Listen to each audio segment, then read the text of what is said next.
কালবৈশাখীর দাপট, শহর কলকাতা সহ জেলায় জেলায় গাছ ভেঙে বিপত্তি এবং কলকাতা বিমানবন্দরে সেখানে বিমান পরিষেবা ব্যাহত। রেড অ্যালার্ট জারি কলকাতা সহ ২ পরগনা জেলায়। কলকাতা পুরো এলাকায় ২৫ জায়গায় গাছ ভেঙে বিপত্তি। দক্ষিণবঙ্গে দুর্যোগ, এই মুহূর্তে বিভিন্ন প্রান্তের ছবি আপনাদের সামনে রাখছি শহর কলকাতা এবং তারই সঙ্গে সাউথ সিটি, দুর্গাপুর, সল্টলেক, লেক টাউন, নবান্ন, বাঘা যতীন, বিভিন্ন প্রান্তে দুর্যোগের আঁচ পড়েছে এবং দুর্যোগের রেড অ্যালার্ট ইতিমধ্যেই জারি করা হয়েছে। প্রায় ২৫টি জায়গায় সেখানে গাছ ভেঙে বিপত্তি। আমরা এই মুহূর্তে কথা বলবো, আমাদের সঙ্গে আমাদের প্রতিনিধিরা রয়েছেন, তাদের কাছে যাব। তবে তার আগে আরো একবার জানাই আপনাদেরকে যে কলকাতা সহ দক্ষিণবঙ্গে দুর্যোগ, কালবৈশাখীর দাপট এবং ইতিমধ্যেই বিমান পরিষেবায় তার প্রভাব পড়েছে, যার জেরে বিমান পরিষেবা ব্যাহত হচ্ছে কলকাতা বিমানবন্দরে। রেড অ্যালার্ট জারি কলকাতা সহ ২ পরগনা জেলায়। আমরা কথা বলবো, আমাদের সঙ্গে কারা কারা রয়েছেন আপনাদেরকে একবার জানিয়ে দিই। অয়ন ঘোষাল রয়েছেন আমাদের সঙ্গে, নান্টু হাজরা রয়েছেন আমাদের সঙ্গে, অয়ন শর্মা রয়েছে আমাদের সঙ্গে। আমাদের ৩ প্রতিনিধি এই মুহূর্তে আমাদের সঙ্গে রয়েছে। শুরুতেই আমি একবার যাই, অয়ন ঘোষাল আমাদের সঙ্গে রয়েছে। অয়ন, দুর্যোগের রীতিমতো বিভিন্ন জায়গায় একটা ভালো মতো প্রভাব লক্ষ্য করতে পারছি আমরা। এই মুহূর্তে তুমি যেখানে রয়েছো সেখানকার ছবিটা জানবো।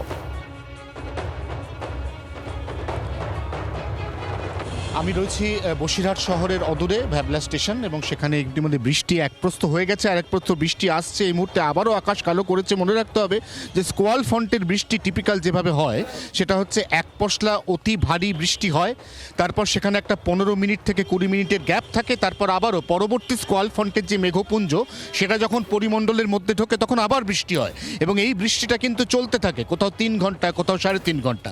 অতএব প্রাথমিক দুর্যোগের যে অভিঘাতে ইতিমধ্যে কলকাতা সহ দক্ষিণবঙ্গের জেলায় জেলায় একাধিক বিপর্যয়ের ছবি সামনে উঠে আসছে। কোথাও গাছ পড়ে গেছে, কোথাও পুরনো বাড়ি তার কার্নিশ ভেঙে গেছে, কোথাও গাড়ির ওপর গাছ পড়ে গেছে। সেই যে দুর্যোগ, এই দুর্যোগের একটা অভিঘাত কেটে গেছে, এটা যেমন ঠিক তেমনি পাশাপাশি এটাও ঠিক যে এই দুর্যোগটা এক্ষুনি শেষ হচ্ছে না, কারণ যে মেঘপুঞ্জ যতটা পাওয়ারফুল বা শক্তিশালী এখনো পর্যন্ত উপগ্রহ চিত্রে তার যা প্রকাশ, তাতে কিন্তু এ ধরনের আরও বৃষ্টি ঘন্টায় ঘন্টায় আসবে, অন্তত ৩ থেকে ৩.৫ ঘন্টা।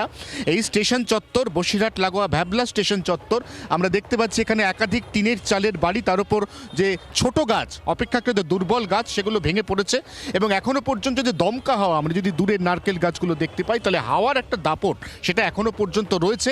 তবে এখানে কিছুক্ষণ আগে পর্যন্ত যে মুষলধারায় তুমুল বৃষ্টি হয়েছে সেই অনুপাতে বৃষ্টিপাত এখন কিছুটা কম, এখন ঝিরিঝিরি বৃষ্টি পড়ছে। কিন্তু আবারও দেখাতে চাইবো পায়েল, আমার ক্যামেরা বন্ধু নবীনের মাধ্যমে, এই মুহূর্তে আকাশের যে মেঘের আনাগোনা, আবারও একটা বিশাল বড় কালো রঙের মেঘ, এটাও কিন্তু এই মুহূর্তে পাস অন করছে।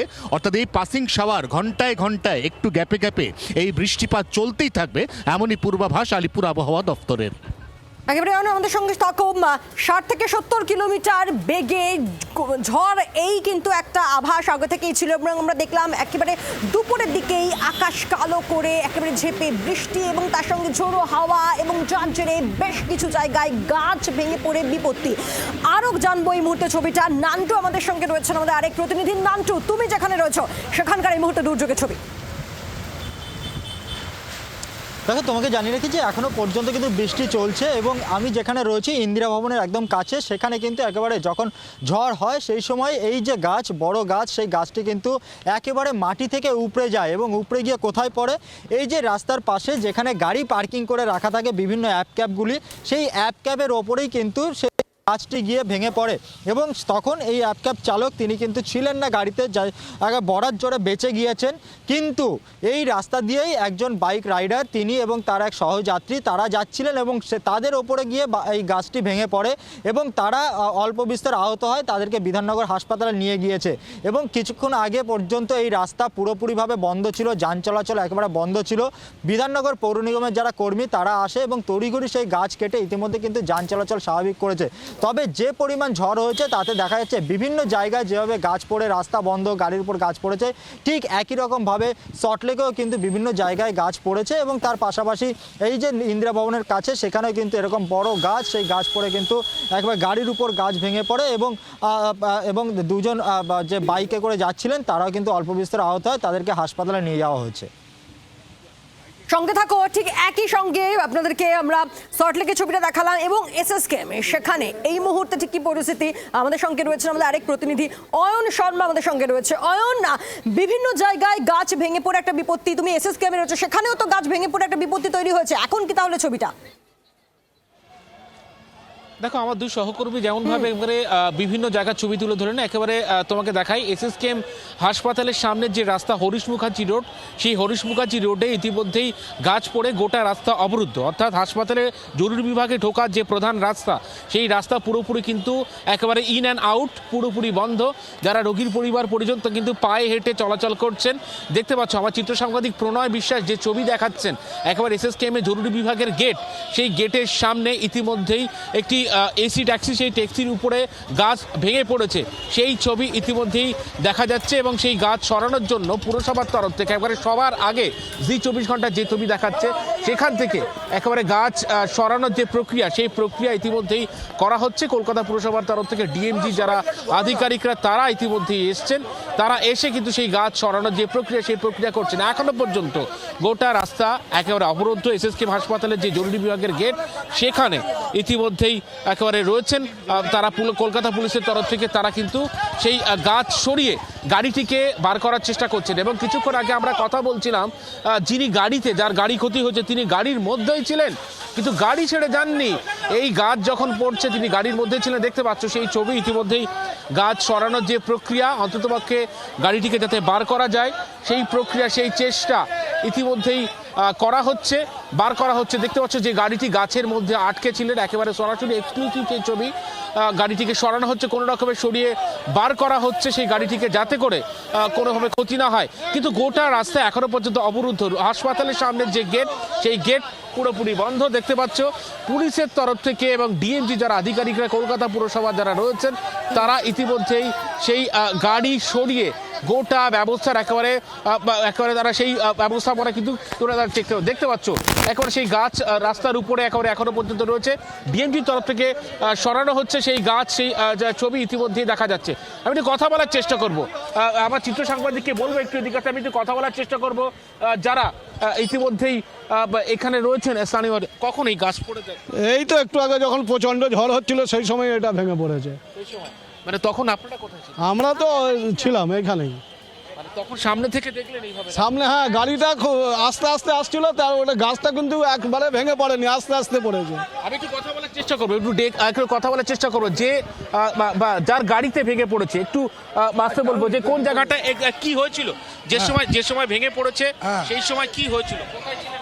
আরে আমি তো এখানে ছিলাম, কি এখানেই ছিলাম দাঁড়িয়ে চলো। ঠিক আছে, হ্যাঁ হ্যাঁ, গাড়ির মধ্যেই ছিলাম। তুই এখন গাড়ি ছেড়ে যাননি তো? না, গাড়ি ছেড়ে যাইনি, আমি গাড়ি চাই পালাবো ভয়। হ্যাঁ, দেখো, রোগী নিয়ে এসেছিলেন তিনি হাসপাতালে, ইতিমধ্যেই যে কারণে তিনি তার গাড়ি কিন্তু ছেড়ে যাননি। দেখতে পাচ্ছ গাছ সরানো হচ্ছে, পুরসভার যে একেবারে ক্রেন, যে ভ্যান, সেই ভ্যান দিয়ে একেবারে গাছ সরিয়ে যে অবরুদ্ধ রাস্তা, সেই রাস্তা পরিষ্কার করা হচ্ছে। নিজের গাড়িতে কিন্তু তিনি ছিলেন যে সময় গাড়ির উপরে গাছ পড়ে। পুরসভা শুরু করে দিয়েছে, নজর রাখো। এই ছবি দেখতে দেখতে একেবারে আমাদের আরেক প্রতিনিধি রয়েছে সৌমেনের কাছে চলে যাই। সৌমেন, তুমি এই মুহূর্তে যেখানে রয়েছো, আমরা দেখতে পাচ্ছি যে বিভিন্ন জায়গায় গাছ পড়ে একটা তো বিপত্তি তৈরি হয়েছে, সেক্ষেত্রে এই গাছ সরানোর কাজও শুরু হয়ে গেছে। তুমি যেখানে রয়েছো সেখানকার ছবিটা কি? দেখো, কিছুক্ষণ আগে দুপুর 2টো নাগাদ যে ঝোড়ো হাওয়া এবং তার সাথে প্রবল জোরে বৃষ্টি, এবং যার জেরে কিন্তু রীতিমতো আমি তোমাকে দেখাবো যে লেক টাউন সংলগ্ন জায়গায়, যেটি কিনা যে ক্লক টাওয়ার রয়েছে তার পাশে যে সেখানে যে ব্যারিকেড ছিল সেটি কিন্তু সম্পূর্ণভাবে শুয়ে পড়ে পুরো বিস্তীর্ণ জায়গা জুড়ে। এই মুহূর্তে আমি যে ছবি দেখাবো যে বিধাননগর পুলিশ কমিশনারেটের যারা পুলিশ কর্মীরা রয়েছে তারা কিন্তু সেই ব্যারিকেড আবার পুনরায় যেমন ছিল সেইভাবে রাখতে চেষ্টা করছে। এবং তোমাকে ঠিক উল্টো দিকের আরেকটি ছবি দেখাবো যে এই মুহূর্তে যেই মেশিন মেসির মূর্তি নিয়ে ইতিমধ্যেই যে 44 ফুটের মেসির মূর্তি নিয়ে বেশ কয়েকদিন যাবৎ কিন্তু যে বেশ কিছু 70 ফুটের, চর্চিত বিষয়গুলো নিয়ে সামনে আসছে, যেমনটা কিনা হাওয়াতে কিন্তু সেই মূর্তি নড়ছিল এবং এরপরেই পিডব্লিউডি এবং বিশেষজ্ঞদের পরামর্শ অনুযায়ী কিন্তু সেই অংশ কিন্তু ঘিরে ফেলা হয় এবং 8টি জায়গা থেকে দড়ি দিয়ে কিন্তু বেঁধে রাখা হয়েছিল সেই মূর্তি এবং প্রবল হাওয়ার জেরে কিন্তু এখনো পর্যন্ত সেই মূর্তি কিন্তু অক্ষত আছে, যেমনটা ছবি আমরা দেখাচ্ছি এবং তার সামনে যে গার্ডরেল ছিল সেই গার্ডরেল সম্পূর্ণভাবে কিন্তু মাটিতে পড়ে যায়। এই ইতিমধ্যেই বিধাননগর পুলিশ কমিশনের পক্ষ থেকে যারা পুলিশ কর্মীরা রয়েছে তারা সেই বিষয়গুলোকে আবারও পুনরায় যেমন ছিল সেইভাবে কিন্তু রাখার চেষ্টা করছে এবং তোমাকে সার্বিকভাবে যদি ছবি বলি সেক্ষেত্রে লেকটাউন সহ বিভিন্ন জায়গায় ঝড়ে কিন্তু বেশ কয়েকটি জায়গায় গাছের ডাল যেমন ভেঙে পড়েছে এবং তার পাশাপাশি কলকাতা বিমানবন্দরে প্রায় 1 ঘন্টার কাছাকাছি বিমান পরিষেবা কিন্তু সম্পূর্ণভাবে বন্ধ হয়ে যায়। বেশ কিছু বিমান কলকাতা বিমানবন্দর থেকে ছাড়া সম্ভব হয়নি এবং যে সকল বিমান কলকাতা বিমানবন্দরে আসার কথা সেগুলো অন্যত্র কিন্তু পাঠিয়ে দেওয়া হয়। ইতিমধ্যেই প্রায় 1 ঘন্টা পর বিমান পরিষেবা কিন্তু আস্তে আস্তে স্বাভাবিক হচ্ছে।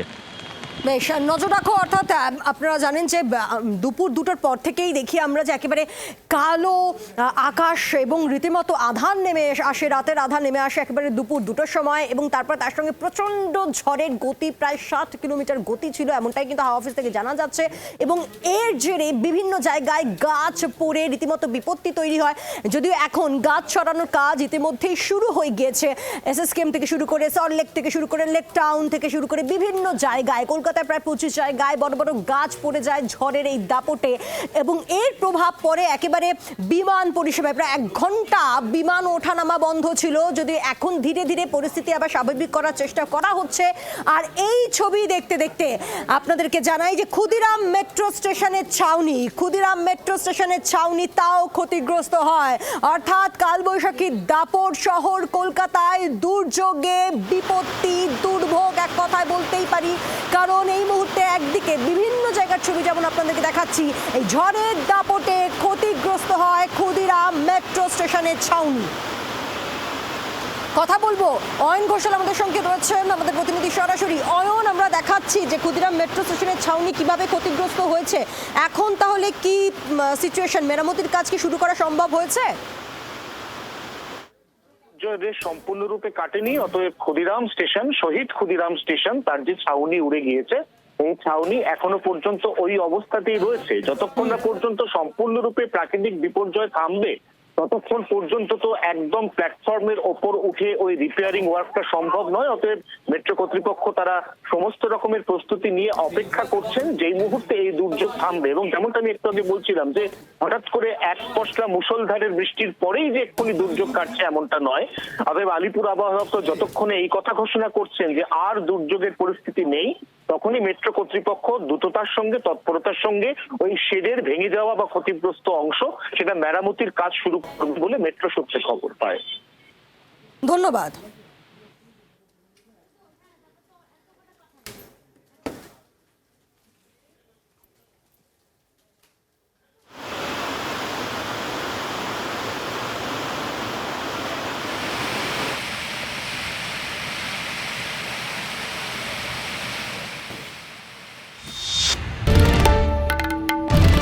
বাংলার আওয়াজ, বাঙালির আবেগ, জি 24 ঘন্টা।